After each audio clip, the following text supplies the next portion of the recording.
I'm joined now by Hamish de Bretton-Gordon, who is a former commander of the British Army specialising in chemical weapons. We're also joined tonight by Conservative MP Nadheem Zahawi. Gentlemen, good to have you on the programme tonight. Nadheem, let's start with you. We have William Hague on one hand saying diplomacy has failed, but the UN Secretary-General saying diplomacy deserves another chance. Who should we believe? Well, I think you can continue with diplomacy, and I think the solution in Syria lies with the Syrian people. We have to be very, very clear about this. This is about protecting civilians from chemical attack using sarin, using nerve agent to attack civilians. This isn't about So is William Hague right when he says diplomacy has failed and now we need military action? Well, William Hague is absolutely right in the sense diplomacy has failed to stop the Assad regime from using chemical weapons. This isn't the first time they've used chemical weapons. I think it's the 14th incident.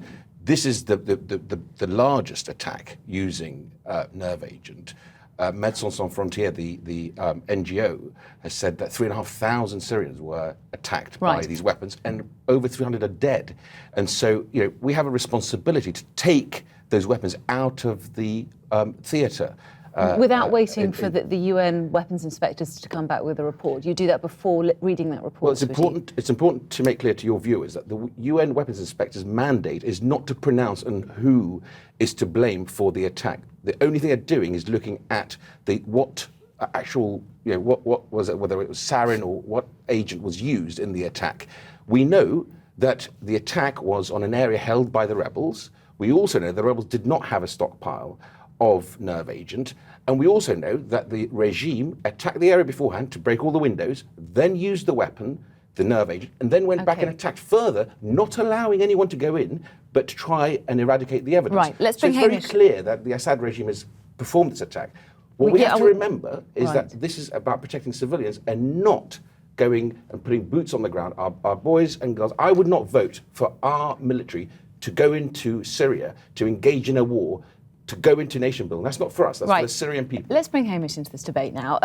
William Hague says it's the first use of chemical warfare in the 21st century, and if we don't do anything about it, it's effectively ignoring a war crime. He's right, isn't he?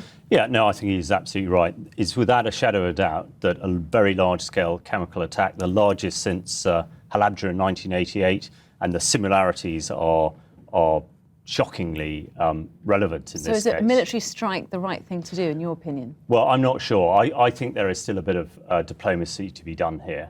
I think we must let the weapons inspectors finish. Exactly as Nadheem says, the difficulty is they're only there to confirm what was used, and we pretty much know that. The confirmation of who used it, we're pretty sure, but probably only about 70%. So I think we should let them carry on. I think we should also try and get an independent authority of some description in there to work out exactly 100% who is responsible and then decide what to do. That sounds like a much better solution, doesn't it? I mean, what's the urgency here? This war's been going on for 2.5 years, Nadheem. Why do we have to act before the weekend? Well, look, the government has said that no decision is made to act, and I would like to believe. But there's a vote tomorrow, isn't there, which is going to look harder for David Cameron, particularly as Labour's position is toughening tonight, isn't it? Well, it's interesting because Labour have gone all over the place on this. A few days ago, Ed Miliband was saying that he would support but David the removal Cameron can't rely on their support anymore, can he? Well, absolutely. I don't know where they are at the moment. Let's find out when they put down their amendment. But one moment they were saying they're supporting this, and there is precedent for this without a UN resolution because of our responsibility to protect the civilians. And now, people like Diane Abbott coming out saying differently.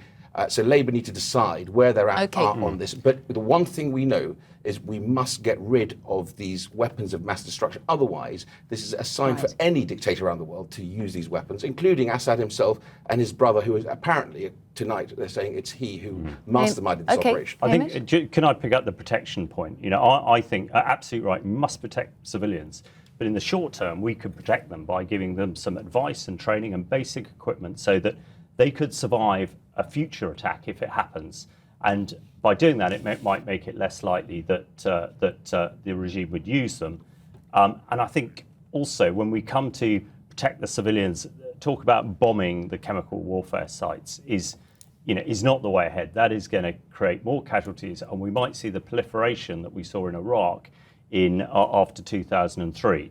So get the weapons inspectors back in to dismantle those chemical sites in due course. Right, we have to leave it there. Gentlemen, thank you very much for your thoughts tonight.